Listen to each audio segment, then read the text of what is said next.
Masa zaman umur 10 tahun memanglah nak kata nakal tidaklah, memang semua nak cuba. Cabinet paper dia baca setiap helai. Jabatan Agung tak bacalah. Salah. Baginda titah kan, makanlah Raja Permaisuri yang masakkan. Kita rasa macam wah. Tuanku suka mendengar lagu. Yang di-Pertuan Agong bagi Malaysia bersumpah dengan melafazkan wallahi wabillahi watullahi. Maka dengan lafaz ini berikrarlah kami dengan sesungguhnya dan dengan sebenarnya mengaku akan taat setia pada menjalankan dengan adilnya pemerintahan bagi Malaysia. Dari Pahang ke Kuala Lumpur, Istana Negara menjadi saksi bakti tuanku, bakti yang luhur memayungi negara saat rebah diuji. Takdir telah tertulis, sejarah sudah dinukil. Al-Sultan Abdullah Riayatuddin Al-Mustafa Billah Shah ditabalkan sebagai Yang di-Pertuan Agong ke-16 menjadi payung bumi bertuah ini. Upacara mengangkat sumpah jawatan pada 31 Januari 2019 berlangsung penuh tradisi dan adat di Balai Rong Seri Istana Negara, Kuala Lumpur. Bermula detik itu, baginda ditabalkan secara rasmi sebagai Ketua Tertinggi Negara bagi tempoh 5 tahun. Menelusuri susur galur sejarah kehidupan Al-Sultan Abdullah, baginda menaiki tahta sebagai Sultan Pahang pada 15 Januari 2019 sebelum dilantik sebagai Yang di-Pertuan Agong ke-16 oleh Majlis Raja-Raja pada 24 Januari tahun sama. Diputerakan pada 30 Julai 1959, kehidupan zaman kecil Al-Sultan Abdullah diwarnai sama seperti kanak-kanak seusia dengan baginda.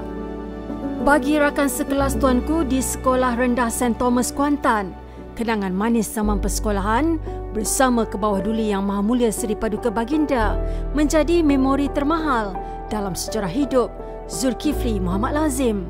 Tuanku mula masuk di Sekolah St. Thomas di darjah 5 berusia 10 tahun. Dan kami di situ sampai Form 3 saja.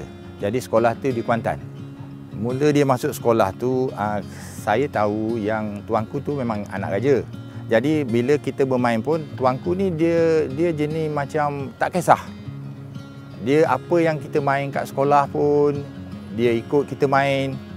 Apabila kita pergi ke minum kat kantin pun, dia ikut beratur macam kita. Jadi kita jadi tak rasa macam takut-takut ataupun macam segan takut apa dia kan, anak raja kan. Pergaulan tuanku ni masa sekolah rendah tu memang tak ada beza, dia bercampur dengan siapa saja. Dan dia akan bercerita, orang kata cara kelakar pun ada. Macam-macam orang kata pergaulan biasa. Lepas tu dari segi macam yang saya cakap tadi kan, kalau kata nak keluar mana-mana dia ikut je, tak ada hal. Masa zaman umur 10 tahun memanglah nak kata nakal tidaklah, memang semua nak cuba. Yang membuatnya jadi kita tak takut ni sebab dia friendly, humble. Jadi dia bercampur dengan semua orang, dia bercakap pun tak adalah, bila dia bercakap orang tak ada, orang kata mengguna bahasa istana lah orang cakap kan, macam biasa je. Jadi ingat-ingat walaupun kita pernah main dalam hutan, masuk hutan, belakang sekolah ada hutan kecil kan. Masuk dalam hutan kecil tu orang cakap main, dia main apa-apa dia buat je. Tak adalah orang kata tak boleh, tak ada. Dia bergaul dia. Dia redah je, kita pun bila dia redah kita redah. Anak raja kita kata bila redah kita pun tak apalah kata lah. Cuma bertapis tetap bertapis lah, sebab anak raja ni kita kena hormat lah, orang negeri Pahang ni orang kata kan, raja. Tidak hilang bisa ular menyusul akar. Demikian kuasa dan keagungan tidak pernah merubah kepribadian Al-Sultan Abdullah Riayatuddin Al-Mustafa Billah Shah dan Raja Permaisuri Agong Tunku Azizah Aminah Maimunah Iskandariah. Selesa bersederhana dan mendekati rakyat dengan cara baginda, restoran Diwafi di Taman Mahkota Putra Kuantan menjadi lokasi wajib baginda bersarapan pagi setiap kali berangkat pulang ke Istana Abdul Aziz Kuantan. Sejak pertama kali mencemaduli menjejakkan kaki ke restoran ini pada 2017, usai menunaikan solat subuh di Masjid Asy-Syafi'i Kota Sas, tuanku bersama jemaah masjid pasti akan ke sini. Tuanku selalu minum teh kosong nipis, roti kosong kodak, telur semasak 2 biji. Kalau dia datang hari-hari, dia tukarlah. Kalau dia datang macam seminggu sekali tu, dia makan macam ni lah. Kalau dia makan esok pagi, dia akan makan nasi lemak pula.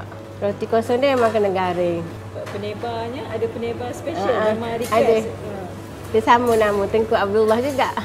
Mengimbau detik setiap kali Al-Sultan Abdullah dan Tunku Azizah mencemaduli santap sarapan pagi di sini, pemilik restoran Rosnida Cik Soh mengakui beliau sentiasa teruja dan umpama tidak percaya menerima kunjungan pasangan diraja berkenaan. Seronok jadi customer pun seronok lah, boleh jumpa, bersembang. Tapi dia memang bagus lah. 6 dalam setengah jam ke 40 minit juga dia duduk sembang. Ramai. Sebelah ni semua jemaah dia ni. Daripada situ hujung sedepan tu bodyguard dia. Tak ada. Kita pasang ni pun dia cakap tak payah. Tapi kita ni segan lah. Hormat lah. Kalau ikut dia tak payah. Pakai yang mana ada je. Ada juga time dia mari tak cakap. Macam ni lah. Macam orang ramai-ramai. Cuma pinggan mangkuk ni kita dah ada lah. Tak apalah. Cuma ni lah halas-halas. Tak ada lah dia mari. Dia on the spot dia mari kan. Tak ada lah. Pakai duduk je lah. Langit tidak selalu cerah, seumpama tiada gading yang tidak retak. Begitulah ujian. Ia datang menyapa saat tidak terduga. Pemerintahan ke bawah Duli Yang Maha Mulia Seri Paduka Baginda Yang di-Pertuan Agong baru menginjak setahun apabila virus pembunuh COVID-19 menerobos masuk ke negara ini. Dunia kemudiannya bukan hanya menyaksikan perang melawan musuh yang tidak kelihatan, namun sekelip mata, banyak nyawa yang diratapi pemergian mereka, perniagaan gulung tikar dan pemiliknya muflis. Makan dan minum tidak lagi mampu disajikan di atas meja. Bahkan, begitu banyak kehancuran dek kerana wabak durjana ini. Melewati awan hitam menyelubungi negara, kebijaksanaan kepimpinan di bawah naungan Al-Sultan Abdullah berjaya membawa Malaysia keluar daripada kemelut yang menghimpit, termasuk dengan keputusan memperkenan pengisytiharan proklamasi darurat sebagai langkah proaktif membendung COVID-19 di Malaysia. Ia adalah darurat ke-9 pernah diisytiharkan dalam sejarah negara. Waktu tu keadaan adalah terlalu sukar. Boleh saya katakan terlalu sukar. Kita dapati beberapa tindakan yang telah diambil oleh ke bawah Duli. Sebagai contoh pengisytiharan darurat untuk tidak membolehkan COVID itu lebih berjangkitlah ya. Dalam amalan yang di-Pertuan Agong itu, baginda pernah menolak cadangan kerajaan untuk pengisytiharan darurat. Oleh kerana baginda fikir pada ketika itu kita tidak memerlukan keadaan darurat bagi menangani COVID-19.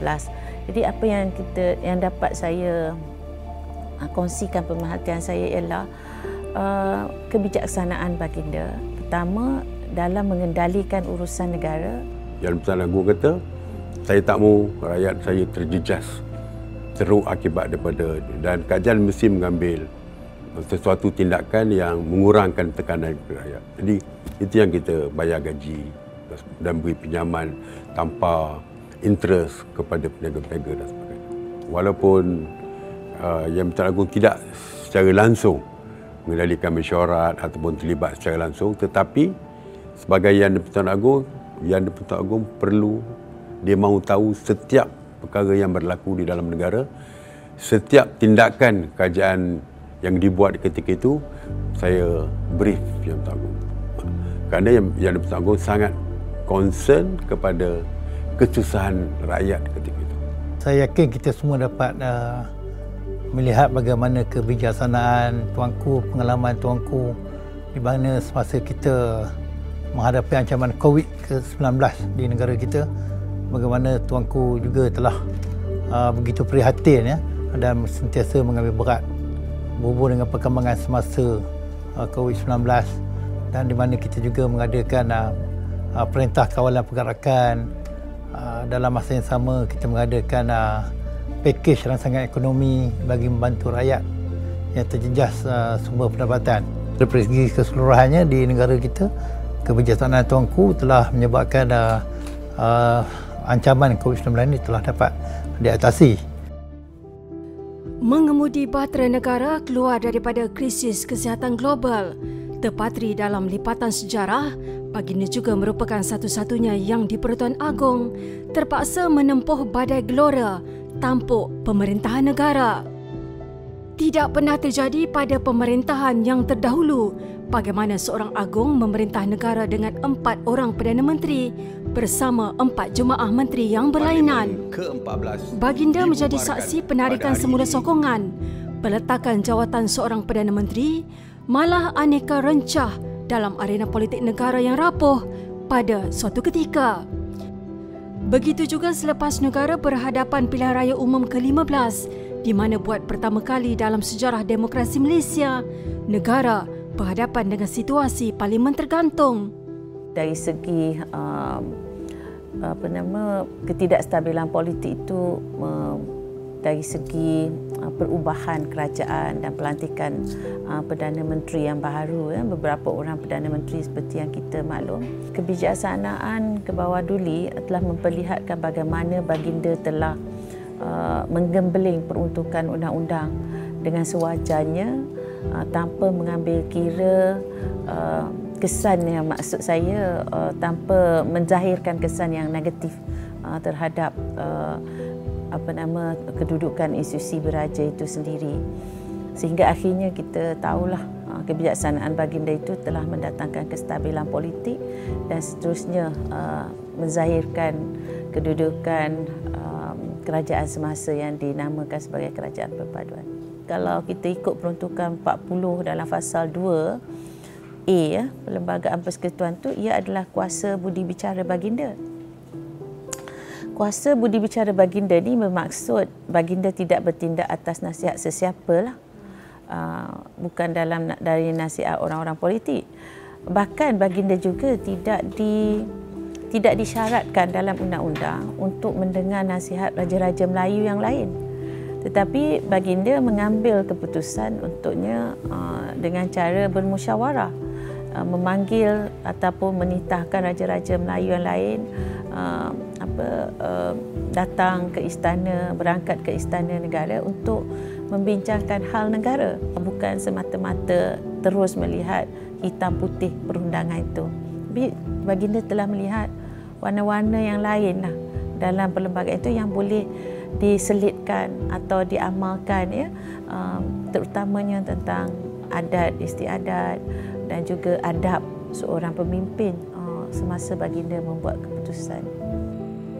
Bukan hanya berhadapan dengan trilema, pandemik COVID-19 yang mengganas, kelesuan ekonomi dan politik yang bergelora, kepimpinan ke bawah Yang Maha Mulia Seri Paduka Baginda yang di-Pertuan Agong juga menjadi payung dikala bah besar melanda negara.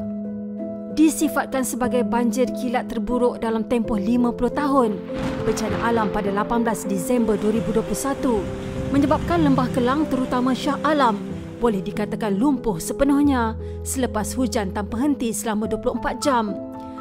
Jumlah hujan yang diterima ketika itu dikatakan menyamai purata taburan hujan selama sebulan di Lembah Kelang. Bencana ini menyebabkan 48 nyawa menjadi korban di seluruh negara dan berbilion ringgit kerugian terpaksa ditanggung. Ketika peristiwa itu, sekali lagi kita diancam ataupun kita berdepan dengan cabaran krisis. Pengajaran terbesar bahawa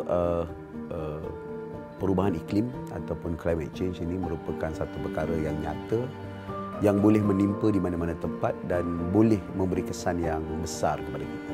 Antara perkara yang kerap kali disebutkan oleh baginda ialah untuk mempercepatkan proses menyelamat ataupun proses membersihkan, sebab baginda turun di kala air telah surut. Kita juga harus menyalurkan sokongan dan bantuan kita. Alhamdulillah selepas itu juga segera kerajaan negeri menyalurkan bantuan-bantuan yang ditetapkan oleh pihak kerajaan negeri, di samping membantu pihak kerajaan persekutuan terutamanya untuk menyalurkan juga sokongan dan bantuan melalui jawatankuasa bencana daerah yang diketuai oleh pegawai daerah.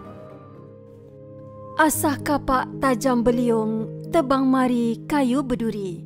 Tuanku umpama kemuncak payung, patik di bawah berteduh diri. Kini masa ditunggu-tunggu negeri Pahang dan seluruh isi alamnya kunjung tiba.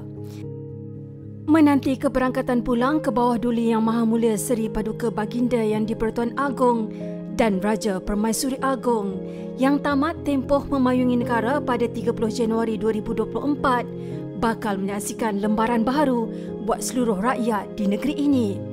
Sepanjang tempoh baginda bersemayam di Istana Negara, Pahang terus makmur di bawah naungan pemangku Raja Pahang, Tengku Hasanah Ibrahim Alam Shah, Al-Sultan Abdullah Riayatuddin Al-Mustafa Billah dan Teraju Menteri Besar Datuk Seri Wan Rosdi Wan Ismail. Setakat ini Kerajaan Negeri telah mengadakan beberapa kali mesyuarat untuk membuat persiapan persediaan menyambut keberangkatan pulang Kepada Duli Yang Mulia Kedutaan Agong ke negeri Pahang.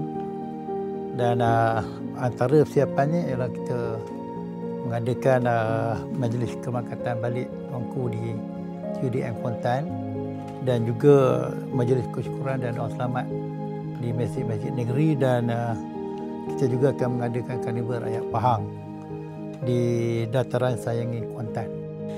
Bagi mereka yang mendapat petunjuk secara langsung daripada ke bawah Duli Yang Maha Mulia Seri Paduka Baginda Yang di-Pertuan Agong, pastinya banyak momen indah tercipta yang akan dikenang sepanjang hayat.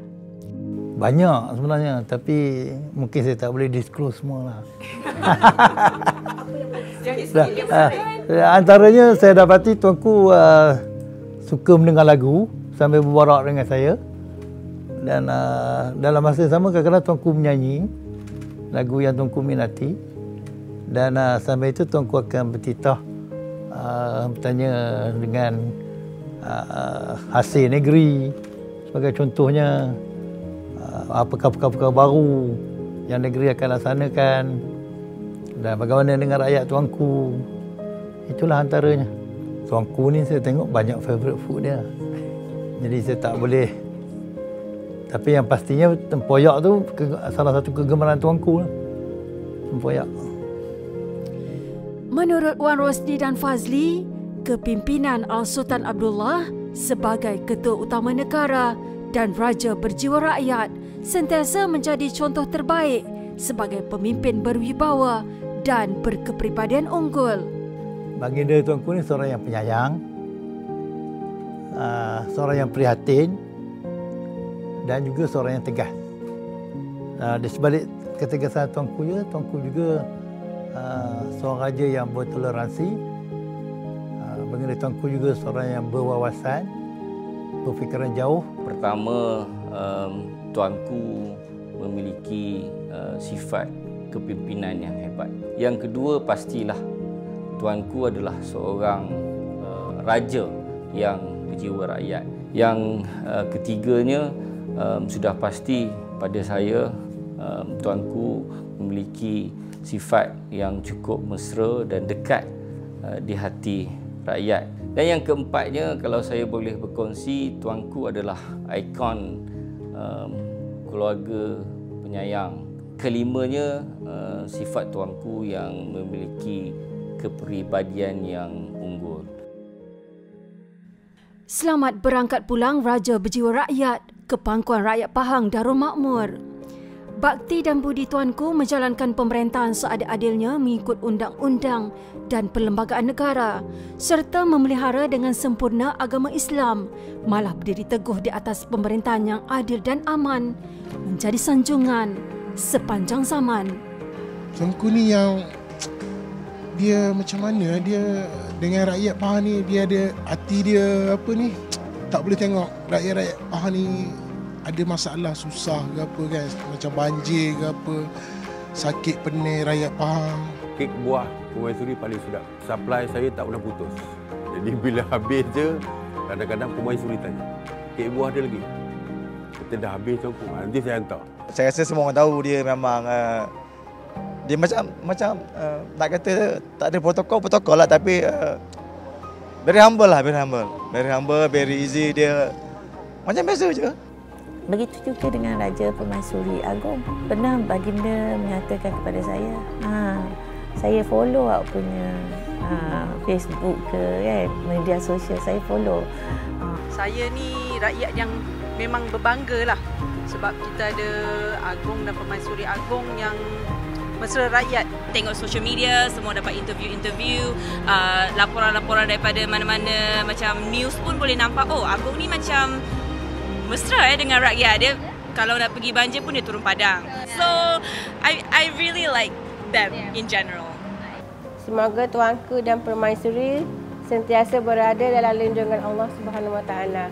Patut merapat sembah dan mengucapkan setinggi-tinggi tahniah ke sisi Kebawah Duli Yang Mulia Al-Sultan Abdullah Ayatuddin Al-Mustafa Billah Shah Ibni Al-Mahrum Sultan Haji Ahmad Shah Al-Musta'in Billah dan Kebawah Duli Yang Mulia Tunku Azizah Aminah Maimunah Iskandariyah binti Al-Mahrum Al-Mutawakkil Allah Sultan Iskandar Al-Hajj yang selamat menyempurnakan pemerintahan sebagai Kebawah Duli Yang Mulia Seri Paduka Baginda Yang Tuan Agong dan Kebawah Duli Yang Mulia Seri Paduka Baginda Raja Permaisuri Agong dengan begitu gilang gemilang sekali. Meskipun Tuanku sering pulang ke Bumi Pahang dengan program-program rasmi, namun kepulangan sepenuhnya selepas 5 tahun mentadbir dan memimpin Malaysia adalah detik yang sememangnya dinanti-nantikan oleh seluruh rakyat di Bumi Pahang. Ampun Tuanku, we love you Tuanku. Menjunjung kasih Tuanku. We love you Tuanku. We love you Tuanku. We love you Tuanku. Bye. Tuanku, we love you.